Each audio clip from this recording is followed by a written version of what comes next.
Le invito, hermanos, a que puedan abrir sus Biblias, el libro de Daniel.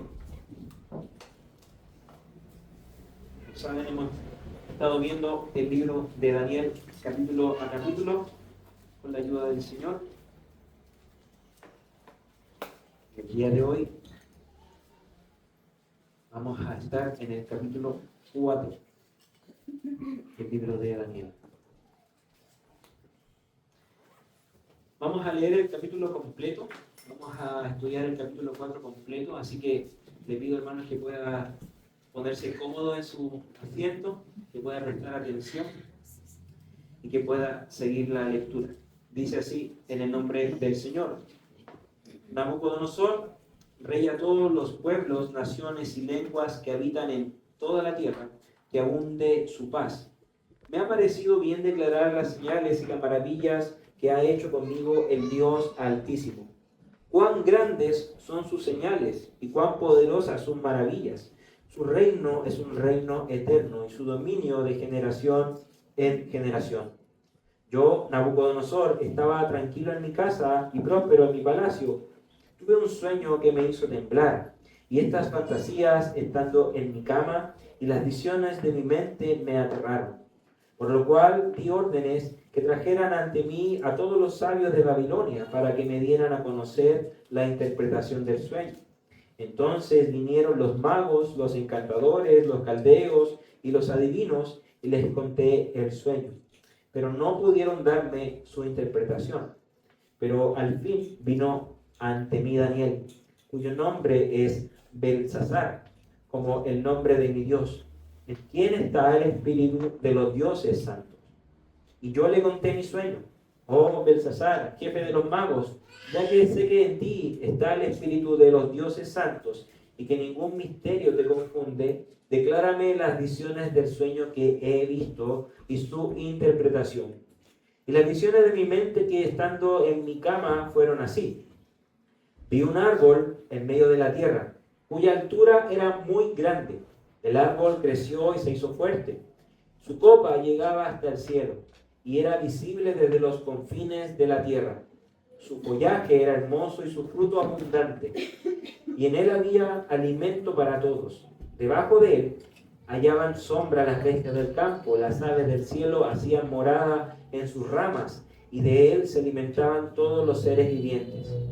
En las visiones de mi mente que vi estando en mi cama, había un vigilante, un santo, que descendió del cielo, clamando fuertemente, dijo así: derriben el árbol, corten sus ramas, arranquen su follaje, desparramen su fruto, huyan las bestias que estaban debajo de él y las aves de sus ramas, pero dejen en tierra el tacón con sus raíces, con ataduras de hierro y bronce entre la hierba del campo, que se empape con el rocío del cielo y comparta con las bestias la hierba de la tierra. Sea cambiado su corazón de hombre y séale dado un corazón de bestia, y pasen sobre él 7 años. Esta sentencia es por decreto de los vigilantes y la orden es por decisión de los santos, con el fin de que sepan los vivientes que el Altísimo domina sobre el reino de los hombres y se lo da a quien le place, y pone sobre él al más humilde de los hombres. Este es el sueño que yo, el rey Nabucodonosor, he tenido. Y tú, Beltsasar, dime su interpretación, ya que ninguno de los sabios de mi reino ha podido darme a conocer su interpretación. Pero tú puedes, porque el espíritu de los dioses santos está en ti. Entonces Daniel, a quien llamaban Beltsasar, se quedó atónito por un momento, y le turbaron sus pensamientos. El rey le dijo: Beltsasar, no dejes que el sueño ni su interpretación te turben. Señor mío, respondió Beltsasar, sea el sueño para los que odian a usted y su interpretación para sus adversarios. El árbol que vio, que se vio fuerte y corpulento, cuya copa llegaba hasta el cielo y que era visible en toda la tierra, y cuyo follaje era hermoso y su fruto abundante, y en el que había alimento para todos, debajo del cual moraban las bestias del campo, y en cuyas ramas anidaban las aves del cielo, es usted, oh rey, que se ha hecho grande y fuerte. Su grandeza ha crecido y ha llegado hasta el cielo, y su dominio hasta los confines de la tierra. En cuanto al vigilante, al santo que el rey vio, que descendía del cielo y decía: derriben el árbol y destruyanlo, pero dejen el tacón con sus raíces en tierra, con ataduras de hierro y bronce en la hierba del campo, y que se empape con el rocío del cielo, y que comparta con las bestias del campo, hasta que pasen sobre él 7 años. Esta es la interpretación, oh rey. Y este es el decreto del Altísimo, que ha venido sobre mi señor el rey. Será usted echado de entre los hombres, y su morada estará con las bestias del campo, y le darán hierba para comer como el ganado, y será empapado con el rocío del cielo. 7 años pasarán sobre usted, hasta que reconozca que el Altísimo domina sobre el reino de los hombres, y que lo da a quien le place. Y en cuanto a la orden de dejar el tocón con las raíces del árbol, su reino le será afirmado después de que usted reconozca que el cielo es el que gobierna. Por tanto, oh rey, que mi consejo le sea grato. Ponga fin a sus pecados, haciendo justicia, y a sus iniquidades, mostrando misericordia a los pobres, que sea prolongada, quizás sea prolongada su prosperidad. Todo esto le sucedió al rey Nabucodonosor.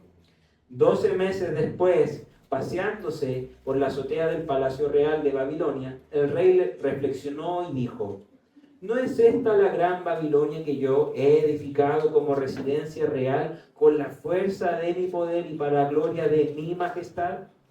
Aunque estaba la palabra en la boca, aún estaba la palabra en la boca del rey, cuando una voz vino del cielo: Rey Nabucodonosor, a ti se te declara, el reino te ha sido quitado, y serás echado de entre los hombres, y tu morada estará con las bestias del campo. Te darán hierba para comer, como al ganado, y 7 años pasarán sobre ti hasta que reconozcas que el Altísimo domina sobre el reino de los hombres, y que lo da a quien le place. En aquel mismo instante se cumplió la palabra acerca del rey Nabucodonosor. Fue echado de entre los hombres, comía hierba como el ganado, y su cuerpo se empapó con el rocío del cielo, hasta que sus cabellos crecieron como las plumas de las águilas, y sus uñas como las de las aves. Pero al fin de los días, yo, Nabucodonosor, alcé mis ojos al cielo y recobré mi razón. Y bendije al Altísimo, y alabé y glorifiqué al que vive para siempre, porque su dominio es un dominio eterno, y su reino permanece de generación en generación.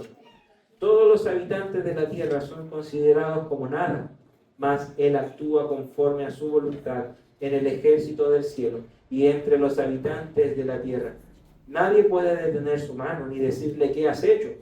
En ese momento recobré mi razón, y mi majestad y mi esplendor fueron devueltos, para gloria de mi reino, y mis consejeros y mis nobles vinieron a buscarme, y fui restablecido en mi reino, y mayor grandeza me fue añadida. Ahora yo, Nabucodonosor, alabo, ensalzo y glorifico al Rey del cielo, porque sus obras son todas verdaderas, y justos sus caminos. Él puede humillar a los que caminan con soberbia. Amén. Amén. Robert Mugabe, quizás a muchos no les suena, quizás nunca han escuchado el nombre de esta persona, pero él fue muy famoso en los años 80-90 y fue un líder político en el país de Zimbabue. Este fue un hombre muy conocido en la región de África, y fue conocido no precisamente porque sea un gran líder político, sino todo lo contrario. Este hombre llegó al poder de forma democrática en Zimbabue, pero con el paso de los años y del tiempo, él se transformó en un gran dictador, en un gran tirano para esa región. Fíjese, como dato, él llegó a gobernar cerca de 37 años al mando de ese país. En 37 años no había cómo poder sacar a este hombre del gobierno de Zimbabue. Él cambió las reglas del juego, la regla del partido. Ya no había un gobierno democrático, sino que él se tomó el poder de ese país. Él impulsó una serie de reformas que en su parecer estaban en lo correcto. Por ejemplo, una de ellas, en el año 2000, él inició una reforma agraria donde él provocó que varias personas blancas sean expropiadas de sus terrenos, de sus tierras. Y eso trajo como consecuencia una gran hambruna sobre Zimbabue. Y todas las personas o los consejeros le decían, presidente o su majestad, usted está mal por este camino, no está haciendo las cosas correctas. Mire las altas tasas de inflación. Mire, por ejemplo, los niveles de desempleo que hay en este país. Mire, las calles están llenas de personas muertas de hambre. Pero él no escuchaba ninguno de sus consejos. Finalmente, como consecuencia de su gobierno, hubo una migración masiva. Muchas personas huyeron de Zimbabue y se movieron de país. Hubo un nivel de desempleo de más del 90% en ese país. También colapsó el sistema de salud, el sistema de educación, hubo un empobrecimiento a nivel país generalizado y uno no logra explicarse cómo una tierra tan fértil, donde había muchos animales, mucha potencialidad en el tema agrícola, cómo eso no llegó a ser explotado de buena forma, de buena manera, sino todo lo contrario. Y cuando uno escucha esta historia o analiza el paso a paso de este hombre, uno se da cuenta de que su gran error fue el orgullo y fue la soberbia, de pensar de que estaba haciendo las cosas correctas cuando en realidad no era así. Y eso es lo que ocurre, mis hermanos, con el orgullo en nosotros. Nos vuelve, al igual como en la historia del rey Nabucodonosor, nos hace parecer como seres irracionales, que no somos capaces de distinguir entre un buen consejo y un mal consejo. Eso es lo que vamos a meditar, mis hermanos, con la ayuda del Señor en esta mañana. En el capítulo 4 del libro de Daniel, donde el Señor nos muestra de que Él es el soberano sobre todo y sobre todos también. Y que puede que yo tenga mucho orgullo de lo que yo estoy haciendo o de mi posición en donde estoy, pero el Señor finalmente nos demuestra con este capítulo de que nada pasa y nada ocurre sin la voluntad del Señor. Incluso aquellos que están gobernando hoy en día el mundo están ahí puestos por la voluntad soberana del Señor.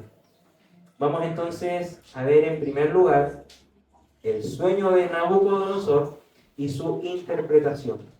El sueño de Nabucodonosor y su interpretación. Vamos a estar viendo los versos 1 al 28.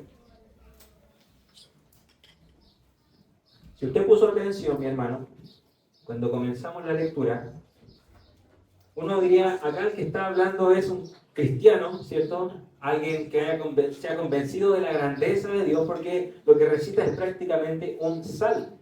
Este hombre alaba al Señor por la grandeza de su poder. Entre lo que nosotros llevamos del libro de Daniel, hemos visto que Nabucodonosor no se ha caracterizado precisamente por un carácter o un tono de humildad, ¿cierto? Todo lo contrario, él era un rey bastante arrogante y bastante orgulloso.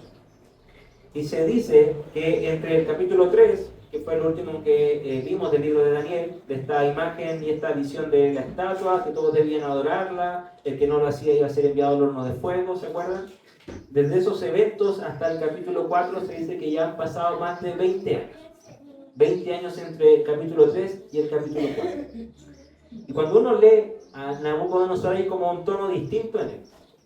Puede ser un Nabucodonosor un poco más reflexivo, un Nabucodonosor que entendió mejor lo que estaba ocurriendo con su reino, un Nabucodonosor que contemplaba incluso mucho mejor la belleza del Señor, pero finalmente uno ve que en realidad todo quedó en meras palabras.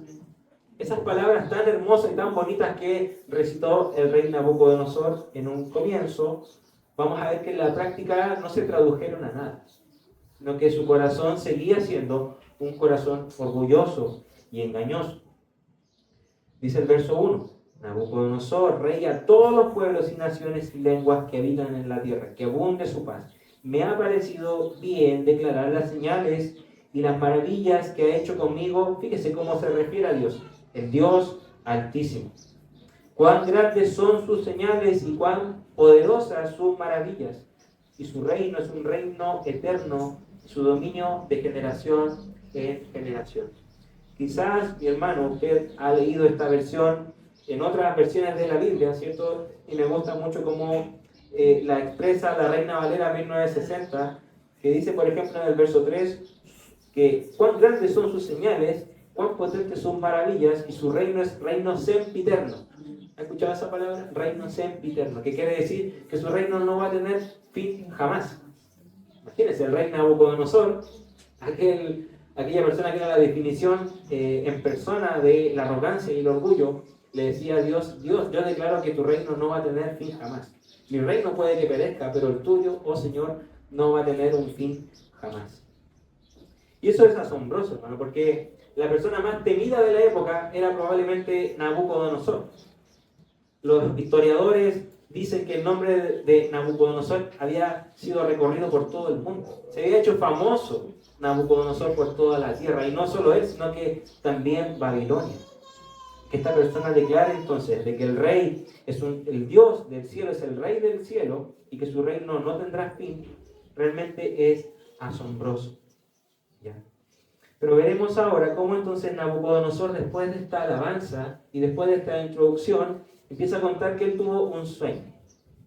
Él tiene un sueño, y es un sueño que nosotros acabamos de leer con estas imágenes de este árbol corpulento, muy fructífero, donde habitan animales incluso bajo de él.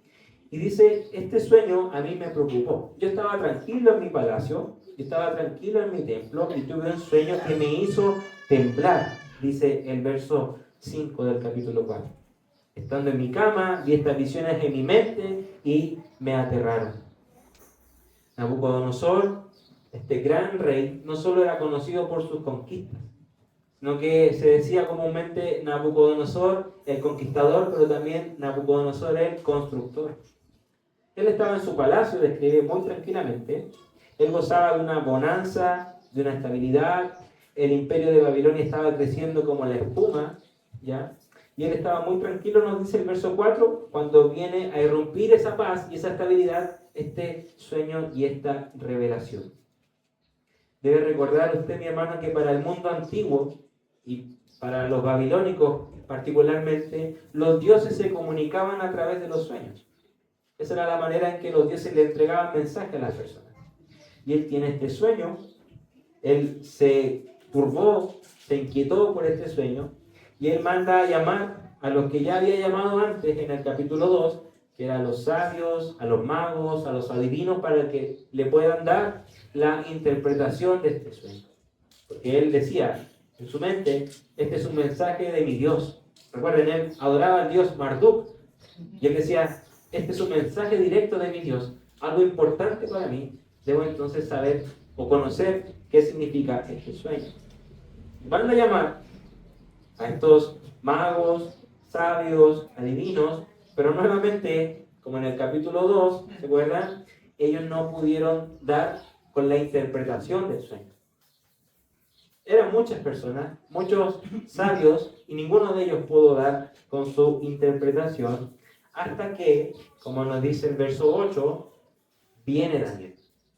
Se piensa que Daniel, al momento de que el rey mandó a llamar a todos, Daniel no estaba en el palacio, pero luego Daniel llega al templo y escucha que el rey necesita la ayuda de alguien para que pueda interpretarle un sueño. Y dice el verso 8, pero al fin vino ante mí Daniel, cuyo nombre es Belsasar. Recuerden que Nabucodonosor les cambió los nombres a estos jóvenes y le pone un nombre babilónico, cuyo nombre es el nombre de mi Dios, en quien, fíjese, está el espíritu de los dioses santos. Así como cuando usted quiere conocer un árbol y ve qué frutos tiene el árbol para saber cómo se llama ese árbol, así también pasó con Daniel. Daniel evidenció y dio frutos de ser un siervo del Dios santo, y por lo tanto así se conocía a Daniel, así lo conocía Nabucodonosor, como un instrumento y como un siervo del Dios santo.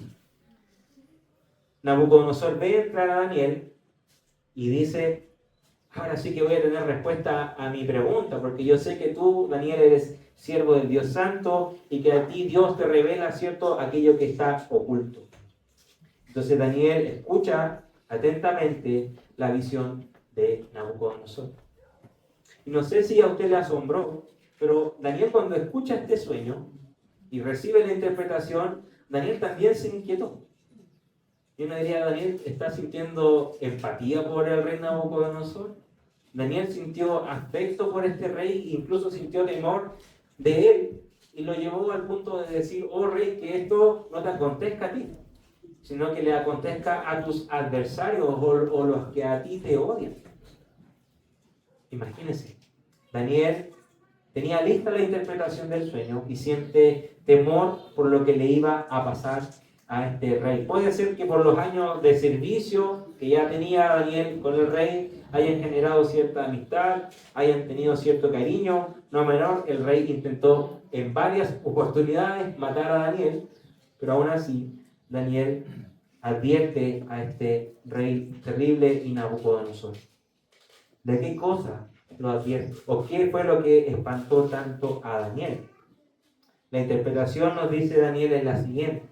El árbol que vio el rey Nabucodonosor, este árbol corpulento, este árbol que llegaba hasta los cielos, este árbol que era visible en toda la tierra, ese árbol, dice el verso 22, es usted, oh rey. Ese árbol que usted, Nabucodonosor, viene en el sueño, es usted. Usted, oh rey, se ha hecho grande, se ha hecho fuerte y su grandeza ha crecido y ha llegado hasta el cielo y su dominio hasta los confines de la tierra. Nabucodonosor llegó a tener un gran poder en esa época. Su nombre era conocido por toda la tierra, él gozaba de tranquilidad y comodidad y su nombre era muy famoso. Y Daniel le da esa interpretación. Usted es ese árbol. Pero lo que realmente inquietó a Nabucodonosor y ahora a Daniel es lo siguiente. Es la visión que tiene relación con el vigilante. Dice, ese vigilante, el santo rey que usted vio, que descendió del cielo y que dio la orden de derribar ese árbol y de destruirlo con sus raíces y dejar solamente el topón, que es la parte de abajo del árbol, con las raíces en tierra. Esta es la interpretación, oh rey, verso 24 en adelante. Será usted echado entre los hombres y su morada estará con las bestias del campo y le darán hierba para comer como al ganado y será empapado con el rocío del cielo. La gran pompa de Nabucodonosor, el gran honor y gloria que tenía este rey, dice Nabucodonosor, va a terminar y va a acabar. Y eso es por decreto del Dios Altísimo. Y esto es un juicio para Nabucodonosor. Y este juicio va a tener una duración. En algunas versiones dice 7 periodos. La traducción Nueva Biblia de las Américas la interpreta como 7 años. Y esto fue lo que ocurrió. Fueron 7 años de juicio sobre la vida de Nabucodonosor.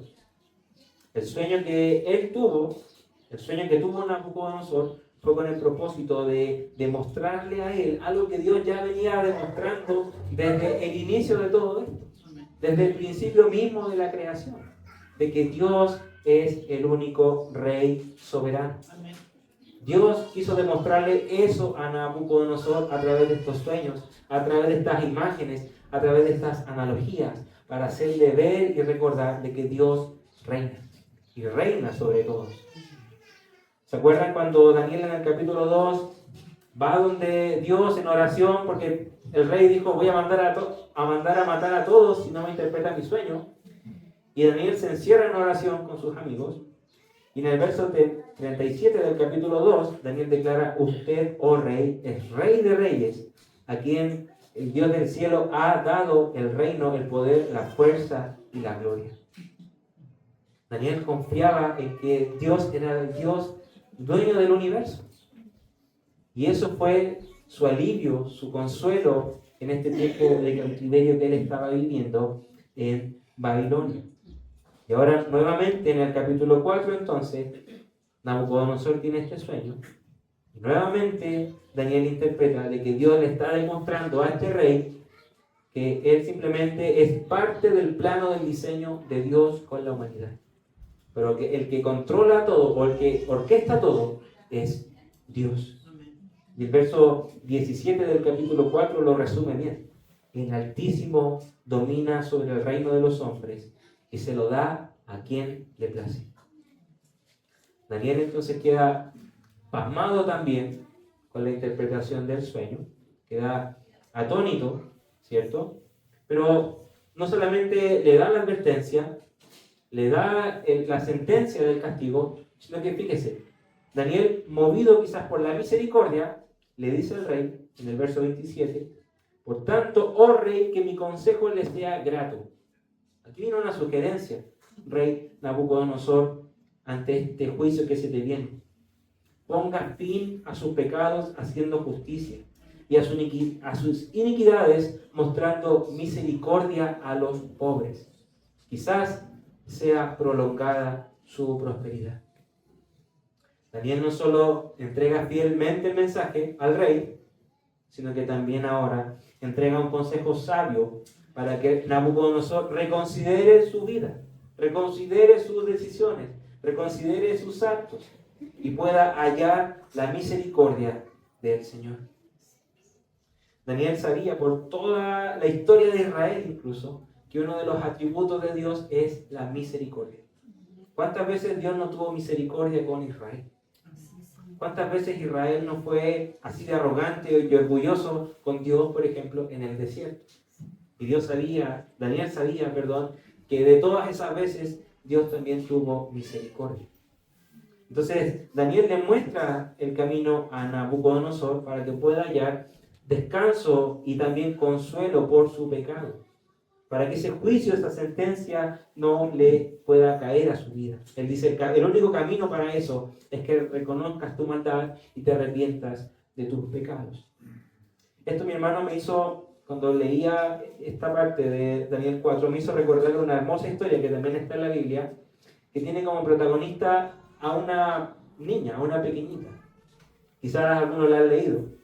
En Segunda de Reyes, capítulo 5, vemos la historia de Naamán. ¿Se acuerdan de esa historia? Naamán.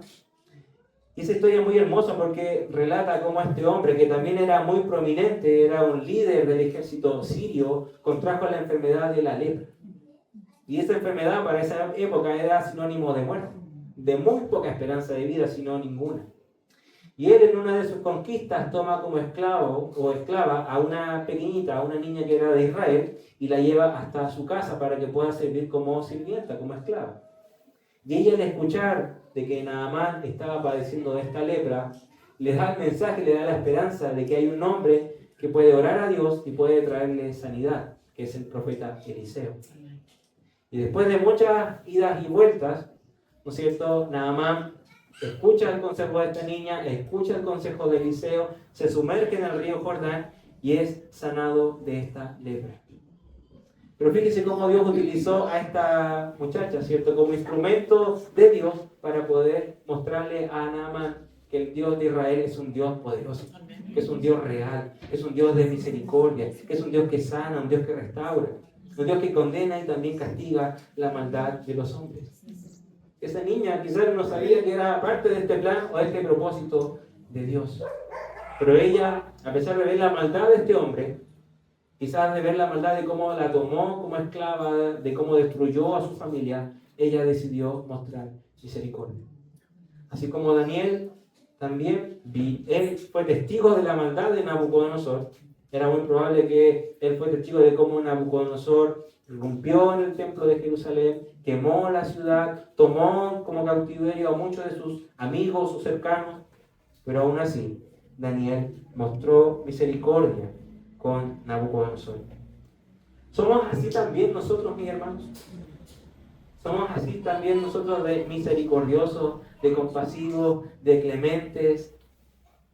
Nos acordamos de que Dios es lento para la ira y grande en misericordia, y también eso aplicamos nosotros con nuestros amigos, vecinos, compañeros, hermanos. Somos lentos para la ira con el otro y también somos movidos a la misericordia. ¿O somos más de el primer carácter que mostró Nabucodonosor, de que declaramos con nuestras palabras toda una alabanza a Dios, pero finalmente nuestras prácticas dicen todo lo contrario? Puede, mi hermano, que no seamos al mismo extremo de malvados como Nabucodonosor, ¿cierto? Estamos haciendo como una comparación muy extrema. Pero sí, en ocasiones, mi hermano, nos falta mostrar esa misericordia que Daniel mostró con este rey malvado. Puede que nosotros, mi hermano, tengamos muy claro que así como Daniel confrontó el pecado de Nabucodonosor, así debemos ser nosotros. Confrontar el pecado, exponer la maldad del mundo, exponer la maldad del hombre. Y eso es lo que debemos hacer. Eso es lo que nos manda la Escritura. Pero eso es una parte también del mensaje. La otra parte es mostrar a ese pecador que hay esperanza en Cristo. Y ahí el mensaje va a estar completo. Si yo solo muestro una parte, si yo solo cuento una parte de esta historia, el mensaje va a ser incompleto. Solamente voy a transmitir desesperanza y castigo y condenación. Y la persona va a quedar, ¿pero qué hay después de esto? ¿Cómo me escapo de las llamas del infierno? ¿Cómo me escapo del juicio por mi pecado? Y ahí viene la otra parte de la historia. Tú te puedes librar de las llamas del infierno yendo a Cristo. Tú puedes salvarte de esta condenación, oh amigo, oh amiga, oh hermano, oh padre, yendo a Cristo. Y así, mi hermano, el mensaje va a ser dado de forma completa. Es bueno, mi hermano. Es bueno que nosotros seamos buenos exhortadores del pecado. Es lo que la Escritura nos manda a hacer. Pero, mi hermano, recuerde que el mensaje, para que sea dado completo, debemos llevar al pecador a Cristo. No sirve que digamos, es que tú tienes que ser una buena persona. Es que tú tienes que darle limón a los pobres y así va a sanar toda esa maldad que hay dentro tuyo. No, eso también es confundir el mensaje. Sino que nosotros debemos llevar a las personas, exhortarles su pecado, pero como lo hizo Daniel con Nabucodonosor, llevarlos a Dios, llevarlos a Cristo. Una vez le preguntaron a Spurgeon, por favor, danos una definición de qué es el Evangelio o qué es el evangelismo. Yo lo he dicho creo que antes. Él dijo, el Evangelio o el evangelismo es un mendigo diciéndole a otro mendigo dónde encontró pan. Y eso es lo que éramos, mi hermano. Éramos mendigos sin el Señor. Y eso es lo que debemos recordar nosotros cuando exhortamos el pecado o la necesidad de los hombres. Nosotros éramos igual que tú. Entonces ahora yo le muestro el camino donde encontré pan, donde encontré a Cristo. En segundo lugar, mi hermano, vamos a ver ahora la caída y el castigo del rey. Lo primero que vimos fue el sueño y la interpretación, ahora vamos a ver la caída y el castigo del rey, versos 28 al 33. Nabucodonosor recibió este sueño, recibió esta interpretación, y fíjese cómo dice el verso 28. Todo esto le sucedió al rey. O sea, él recibió la advertencia, recibió, ¿no es cierto?, ten cuidado, mira, acá te puedes librar de esta maldad, pero finalmente, nos dice el verso 28, todo eso le pasó. Toda esa sentencia finalmente le ocurrió. Nabucodonosor, dice el texto, que después de 12 meses, pasado el tiempo de la interpretación hasta esta fecha, él se encontraba paseando por la azotea de su palacio.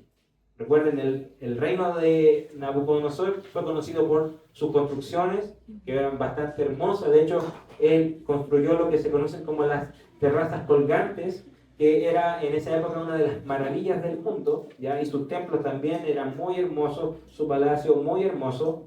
Y él da esta tremenda declaración en el verso 30, dice, ¿no es esta la gran Babilonia que yo he edificado como residencia real, con la fuerza de mi poder y para gloria de mi majestad? Él sale, ¿no es cierto?, a la terraza de su templo y queda asombrado porque la ciudad era bastante hermosa y muy grande. Y se manda esta hermosa declaración. ¿No es esta la gran Babilonia que yo he edificado para la fuerza de mi poder y para la gloria de mi majestad? Proverbios 2:16 5 nos dice, abominación al Señor es todo ese altivo de corazón. Ciertamente no quedará sin castigo. El mismo Proverbio 16, en el verso 18, nos dice, delante de la destrucción va el orgullo, y delante de la caída, la arrogancia de espíritu. Y estos proverbios se hicieron vivos en la vida de Nabucodonosor. Dios cumple su palabra, cumplió su sentencia y le dio este castigo a este hombre por 7 años. Nabucodonosor fue víctima de lo que podría ser como una suerte de demencia, una demencia temporal. Quizás si hubiese pasado hoy en día, Nabucodonosor hubiese sido internado en una clínica psiquiátrica, ¿no es cierto?, en un hospital de salud mental, porque él lo que decía o parecía era una bestia. Toda su racionalidad se había esfumado y Dios provoca esta demencia en este hombre. Él fue descrito como una bestia del campo. Se alimentaba de la hierba. Su cabello creció, sus uñas crecieron, se bañaba con el rocío de la mañana. Era igual de irracional que una bestia. Y el orgullo fue la caída de Nabucodonosor. Ese fue su mal, ese fue su pecado, ese fue su talón de Aquiles para destruir su reino o su imperio. Y el orgullo y la soberbia también es muy peligrosa para nosotros, porque al no ser tan evidente, tan visible, ¿cierto? Podríamos estar eventualmente pecando de orgullo y de soberbia. Porque no es fácil darse cuenta a veces de que estamos siendo orgullosos o que somos soberbios. El escritor de las Crónicas de Narnia, C.S. Lewis, dice acerca de la soberbia y el orgullo: el vicio esencial, el mayor mal es la soberbia. La inmoralidad, la ira, la avaricia, la embriaguez y todo eso son meras picaduras de pulga en comparación con la soberbia. Fue a través de la soberbia que el diablo se convirtió en diablo. El orgullo conduce a todos los demás vicios. Es un estado mental completamente anti-Dios. Es el orgullo el que ha sido la principal causa de miseria en cada nación, en cada familia, desde el comienzo del mundo. Y ahora esto aplíquelo, mi hermano, a su vida, a nuestra vida, ¿cierto? Piense, ¿por qué discutimos con nuestras esposas? ¿Por qué discutimos con el esposo? ¿Por qué discutimos con nuestros hijos o los hijos con los padres? ¿Por qué discutimos entre nosotros si somos hermanos? ¿Por qué hay guerras? ¿Por qué hay hambre? ¿Por qué hay destrucción? ¿Por qué hay enemistad? La respuesta es muy simple, ¿cierto? Por el pecado del orgullo, por el pecado de la soberbia, por el pecado de querer dañar al otro. Por eso es que existen todos estos males, mi hermano. Y quizás usted está escuchando esta lista y puede decirme, sí, tiene sentido, el orgullo provoca eso, pero yo, gracias a Dios, no tengo una mala relación matrimonial, no tengo una mala relación con mis padres o con mis hijos, gozo de cierta paz, no tengo ninguna enemistad, vivo sin orgullo. Y ya eso es orgullo. Ya eso es orgullo. Y puede que incluso como cristiano, usted se enorgullezca mucho de su cristiandad. ¿O no le ha pasado, hermano, que usted se enorgullece de ser cristiano, bautista, reformado? Y mirar quizás a otros que no lo son, los mira con desprecio. O los mira como pobrecitos ellos, que no entienden la verdad de las cosas. ¿O no le ha pasado o no ha escuchado, hermano, de ciertas burlas que hay entre los círculos cristianos sobre otros cristianos que no creen lo mismo que cree usted? Burlas que se han dicho, por ejemplo, hacia hermanos pentecostales, hermanos metodistas, hermanos presbiterianos o incluso hacia otros hermanos bautistas. ¿No ha escuchado usted o no ha sido parte de burlas hacia ese grupo de hermanos? Y eso también es parte de nuestro orgullo. Ellos no creen lo que yo creo, están equivocados. Ellos no confiesan la doctrina que yo confieso, están equivocados. El orgullo puede lucir así, mi hermano. Usted se puede enorgullecer de su doctrina, de su templo, de su pastor, de sus hermanos. Usted puede enorgullecerse de eso. Y eso también es pecado. Así como el pecado del orgullo fue la caída de Nabucodonosor, tenemos que tener cuidado, mi hermano. Porque también podemos estar errando de esa forma. Dios le demostró a Nabucodonosor a través del sueño que el imperio a él no le pertenecía, sino que él, si llegó a ese lugar, fue por voluntad de Dios. ¿Por qué jactarnos entonces, mi hermano, de nuestra salvación? ¿Por qué jactarnos entonces de nuestra fe? ¿Por qué jactarnos de nuestra doctrina? Si nada de eso lo obtuvimos por nuestras fuerzas, nada de eso lo obtuvimos por nuestra sabiduría, por nuestros méritos, pues solo gracia del Señor. Finalmente, hermano, como tercer punto, vemos que Dios muestra restauración y misericordia con este rey malvado. Restauración y misericordia. En los versos 34 al 37. El texto nos dice que después de los 7 años, así como Dios lo dijo, después de ese periodo que fue profetizado, 7 años, Nabucodonosor recobró la razón. Él mira al cielo y declara a este Dios altísimo, al único Dios supremo, y alaba al nombre del Señor. En el verso 35 nos dice: escuchen todos los habitantes de la tierra, son considerados como nada, mas Él actúa conforme a su voluntad en el ejército del cielo y entre los habitantes de la tierra. Nadie puede detener su mano ni decirle: ¿qué has hecho?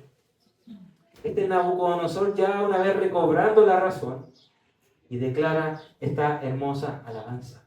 Ahora sí parece que Nabucodonosor entendió quién está al mando, entendió quién está en el trono, y ese es Dios. Si se fijó en el nombre de la predicación, Nabucodonosor entendió de que sí, pueden haber dos reinos: está el reino de los cielos, está el reino de la tierra, pero hay un solo Señor, quien gobierna tanto en el reino del cielo como en el reino de la tierra. Nabucodonosor, entonces, ya distinto ahora, recobra su razón, es vuelto nuevamente al templo, a su palacio. Los sabios y los consejeros lo salen a buscar, ¿cierto? Y él nuevamente recuperó su poder. Incluso Dios tuvo tanta misericordia que dice que le fue añadido ahora más poder o mayor grandeza. El verso 37, para terminar, dice: ahora yo, Nabucodonosor, alabo y ensalzo y glorifico al Rey del cielo, porque sus obras son todas verdaderas y justas, justos sus caminos. Él puede humillar a los que caminan con soberbia. Tuvo que haber pasado todo esto con Nabucodonosor para que pudiera llegar a comprender finalmente quién es Dios. Y mi hermano, si usted se fijó, el tono en cómo está escrito este capítulo, está escrito en primera persona, ¿cierto? Es yo, Nabucodonosor, hablándole al pueblo, yo, Nabucodonosor, contando esta experiencia de este sueño. Y fíjese lo esperanzador que tuvo que haber sido escuchar eso en oídos de hermanos israelitas que estaban en el cautiverio en Babilonia bajo el poder del rey Nabucodonosor. O sea, escuchar decir de boca de ese rey malvado que nos conquistó y nos tomó por posesión, que él mismo diga que el rey de Israel es el rey altísimo, el rey que gobierna por sobre todas las cosas. Es sumamente esperanzador, mi hermano, porque eso nos demuestra y le mostró a los hermanos de que todo ocurre porque Dios así lo permitió, porque Dios en su voluntad así lo permitió. Y es esperanzador pensar eso, hermano, incluso para nosotros hoy en día. Este fue un año, o es un año, porque todavía no termina, es un año de elecciones políticas. Hace poco pasamos por un periodo de votaciones, ¿cierto? Para decidir quién va a disputar la presidencia en los años que vendrán. Y puede que, mi hermano, esto sea sumamente desalentador para usted. Pensar en el futuro del país, pensar en los candidatos que hay, puede que sea sumamente angustiante, preocupante para usted. Incluso puede que no tenga ganas ni siquiera de participar en este proceso porque en realidad nadie le representa. Y toda su desesperanza está puesta ahí. No hay seguridad alguna en que algo bueno pueda resultar. Pero si mi hermano usted entendió el propósito del capítulo 4, va a entender de que todo lo que ocurre es por voluntad de Dios. Y si alguien llega a un lugar de autoridad o de eminencia, también es por el beneplácito y la voluntad de Dios. ¿Cómo entonces, hermano, aplicamos este concepto y este atributo de la soberanía de Dios en lo que vamos a estar viviendo en los meses venideros? ¿Cómo impacta o repercute ese atributo en nuestro deber cívico, en nuestra actividad cívica? ¿Cómo repercute eso? Podríamos ser de un grupo de personas que dice con mucha desesperanza y desánimo: no, este país ya no tiene vuelta atrás. Ya no hay salvación para este país. Ya no vamos a salir a flote, sino que estamos en una espiral de destrucción. Puede ser de otro grupo de personas, mi hermano, que usted opte por otra posición y se abandere por el fanatismo político y diga: él sí, o ella sí, son la esperanza para este país. Esos colores son los que sí nos van a sacar a flote. Esas banderas son las que sí van a ayudar a esta nación. Por esos hombres hay que votar. Y todo su fanatismo y toda su esperanza recaiga sobre ellos. O pueden ser de otro grupo de personas, hermano, que confíen en la soberanía de Dios. puede ser de otro grupo de personas que cumpla con su deber cívico, con el temor de Dios, y no olvidando estos preceptos de que Dios es el que reina, Dios es el que gobierna, y puede orar por este proceso, puede orar por este país, pero puede también descansar en que Dios es quien gobierna. Y puede, mi hermano, que nosotros hagamos eso y que incluso el resultado de las elecciones sea alguien que no nos represente, alguien que no tenga los mismos valores que nosotros, alguien que no tenga la misma ética o las mismas creencias que nosotros. ¿Eso nos va a hacer dudar de la soberanía de Dios? No, mi hermano. No. Eso solamente nos debe llevar a decir, este mundo es así. Es un mundo caído, es un mundo malvado, es un mundo dañado por el pecado y así también son las personas. Pero lo que me debe hacer anhelar o desear aún más es el reino eterno del Señor. Es que Cristo venga a esta tierra a reinar. Aquel reino justo que nos va a traer inconformidad a las personas, que nos va a traer injusticia a las personas, que nos va a traer desesperanza a las personas, todo lo contrario. Este reino es un reino glorioso, eterno, que trae paz y esperanza a todas las personas. Por eso, mi hermano, ahora, ¿cómo aplicas tú este atributo de Dios en tu vida? ¿Cómo aplicas tú este atributo del Señor soberano sobre las elecciones que van a venir en unos meses más? Puede que el Señor con este capítulo 4 te esté preparando y te está haciendo entender, mi hermano, de que tú debes orar por tu país, debes orar por tu gobernante, debes orar por este proceso, pero también debes descansar en el Señor. El trono del Señor, mi hermano, el reino del Señor no está en juego con esta votación. Él sigue al mando, Él sigue al poder, Él sigue permaneciendo firme y fiel con su pueblo para siempre. ¿Amén? Oremos, mis hermanos, al Señor. Padre, te damos las gracias una vez más, Señor, por este mensaje. Agradecemos, mi Dios, por esta palabra, Señor, que nos recuerda su poder, nos recuerda su soberanía, Señor, su dominio, que es sobre todas las cosas, Señor. Perdónanos, Señor, si hemos actuado así como este rey malvado, de forma orgullosa, de forma soberbia, de forma altiva, Señor, olvidando de que usted es el que sustenta y permite todo lo que ocurre, Señor.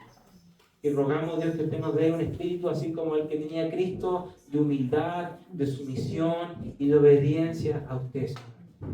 Padre, ayúdanos a confiar en tus planes, a confiar en tus propósitos y a descansar, Señor, en tu carácter soberano. Te rogamos, Dios, una vez más también por este país, Señor. Te rogamos una vez más por las autoridades de este país, Señor. Que así como Nabucodonosor pudo llegar a comprender y ver la hermosura tuya, Señor. Que también nuestras autoridades puedan ver, Señor, tu poder y puedan contemplar tu grandeza. Te damos las gracias, Padre, por todo. Lo rogamos y lo pedimos en el nombre de Cristo Jesús. Amén. Amén.